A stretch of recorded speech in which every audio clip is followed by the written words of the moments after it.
사랑하는 가족 여러분, 2023년 설날을 맞이하면서 여러분이 소원하던 그 소원과 하나님의 소원이 우리 가정과 교회 안에 그리고 우리 삶 안에 온전하게 열매 맺기를 축복하면서 오늘 마태복음 5장 13절로 16절 말씀으로 복 있는 사람이 됩시다 라는 제목으로 말씀을 나누기를 원합니다. 마태복음 5장 13절로 16절 말씀. 너희는 세상의 소금이니 소금이 만일 그 맛을 잃으면 무엇으로 짜게 하리요? 후에는 아무 쓸데없어 다만 밖에 버려져 사람에게 밟힐 뿐이니라. 너희는 세상의 빛이라. 산 위에 있는 동네가 숨겨지지 못할 것이요 사람이 등불을 켜서 말 아래에 두지 아니하고 등경 위에 두나니 이러므로 집안 모든 사람에게 비치느니라. 이같이 너희 빛이 사람 앞에 비치게 하여 그들로 너희 착한 행실을 보고 하늘에 계신 너희 아버지께 영광을 돌리게 하라. 미국 펜실베니아 대학의 한 교수가 자신의 수업을 듣고 있는 각 나라 학생들을 대상으로 학생들이 추구하고 있는 가장 가치 있는 것이 무엇인지를 질문합니다. 그러자 대다수의 학생들은 가정과 가족이 자신들에게 있어서 가장 가치 있는 것이다 이렇게 대답을 했습니다. 그런데 유독 대한민국의 학생만이 물질적 풍요이다 이렇게 대답을 합니다. 그러자 그 교수가 대한민국 학생에게 그 이유를 질문합니다. 그러자 그 학생은 막힘도 없이 물질의 풍요가 있어야 가정과 가족을 지킬 수 있다 이렇게 이야기했다고 합니다. 여러분은 대한민국의 국민으로서 대한민국 학생이 이렇게 대답한 이유가 어디에 있다고 생각합니까? 여기에 대하여 이 펜실베니아 대학의 교수는 대한민국은 본디 일제의 침략과 6.25라는 큰 상처 안에서 가족을 지킬 수 있는 방법이 물질적 풍요로 생각할 수밖에 없었다 이렇게 해석을 하면서 그 학생의 동의를 구하자 그 학생도 그렇다라고 대답을 합니다. 그렇습니다. 대부분의 사람들에게 있어서 가장 가치 있는 것은 가정과 가족입니다.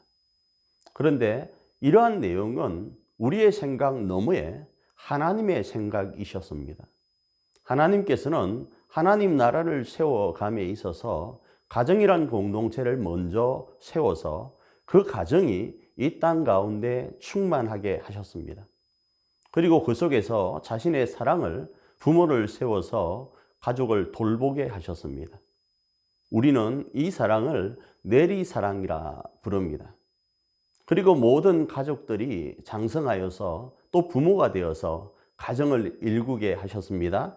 그리고 이 땅 가운데 충만하게 하셨습니다.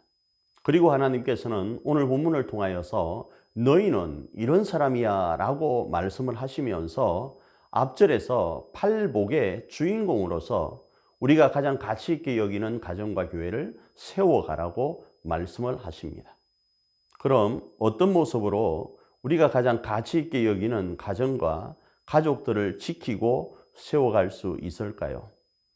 첫째, 말 그대로 팔복의 주인공으로서 우리가 가장 가치 있게 여기는 가정과 가족들을 세워가는 겁니다.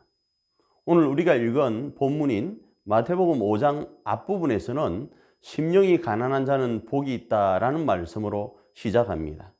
그렇습니다. 이 복의 주인공으로서 사는 겁니다. 심령이 가난한 자가 어떤 자일까요? 하나님을 사모하는 겁니다. 하나님의 나라가 우리의 가정 가운데 이루어지기를 간절히 바라는 겁니다. 애통하는 자가 어떤 자일까요?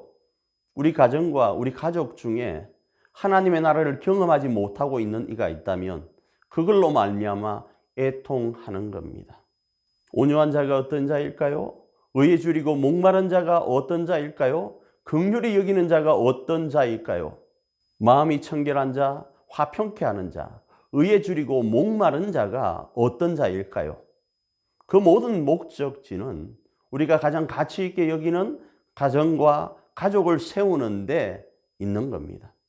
그리할 때 하나님의 나라가 우리의 것이 되고 우리가 하나님의 자녀가 될 뿐 아니라 이 땅이 우리의 기업이 된다 말씀을 합니다.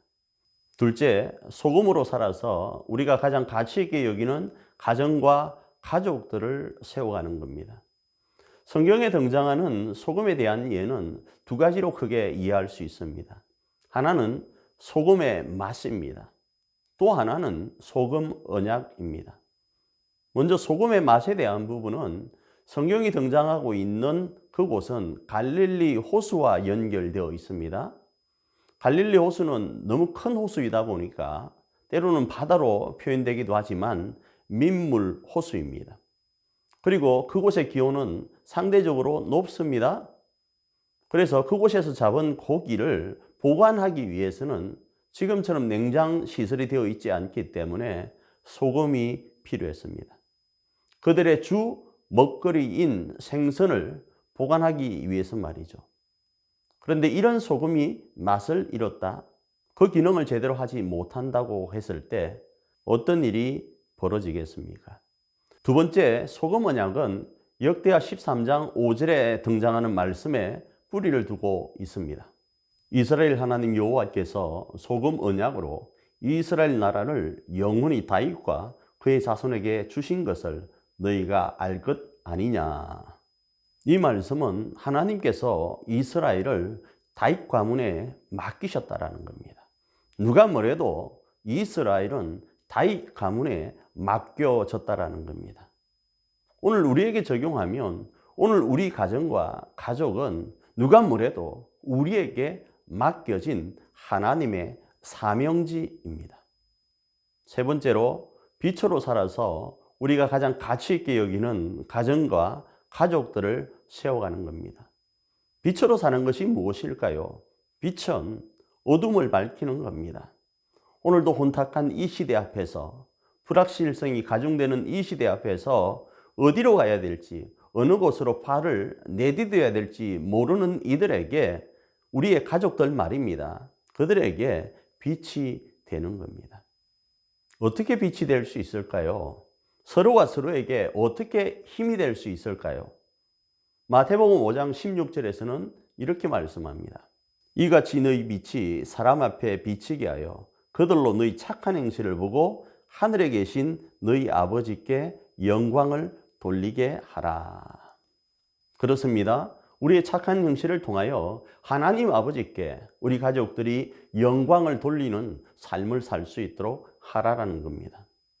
여기에 대하여 예수님께서도 자신을 가리켜서 세상의 빛이다 이렇게 말씀을 하셨죠. 예수께서 또 말씀하여 이르시되 나는 세상의 빛이니 나를 따르는 자는 어둠에 다니지 아니하고 생명의 빛을 얻느니라. 그렇습니다. 우리가 가장 가치 있게 여기는 가정과 가족들을 세우기 위해서 예수님으로 사는 겁니다. 제가 누누이 말씀드리는 것처럼 예수님이 우리로 하나님께 영광을 돌리는 자리 가운데 있도록 하시려고 그리스도가 되신 것처럼 우리도 우리의 가정과 가족 앞에 그리스도인으로서 사는 겁니다. 그래서 그들이 하나님을 알도록 하는 겁니다. 그래야 할 때 어떤 일이 일어나겠습니까? 오늘 이 말씀을 전하는 우리 개인 한 사람 한 사람도 때로는 가족들의 응원이 필요합니다.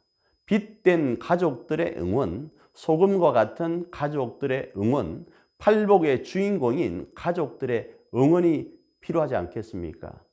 그래야 할 때 삼겹줄처럼 우리 가정은 든든히 서갈 수 있지 않겠어요? 결국 이 말씀은 무슨 말씀입니까? 우리 모두가 예수님을 믿자라는 겁니다. 그래서 예수님을 모두 믿어서 팔복의 주인공으로, 빛으로, 소금으로서 우리의 가정과 가족들을 세워가자라는 겁니다. 이번 설날이 그랬으면 좋겠습니다. 그리고 2023년 어떤 어려움과 우리가 상상하지 못하는 일들이 주어진다 할지라도, 우리가 계획하지 못한 일들이 닥친다 할지라도 가족의 힘으로 하나님이 우리에게 허락하신 팔복의 주인공, 소금, 빛의 주인공으로서 우리 가족들을 세우고 가정을 세워가는 그런 2023년이 되기를 축복하면서 그 주인공이 바로 저와 여러분이기를 다시 한번 축복합니다.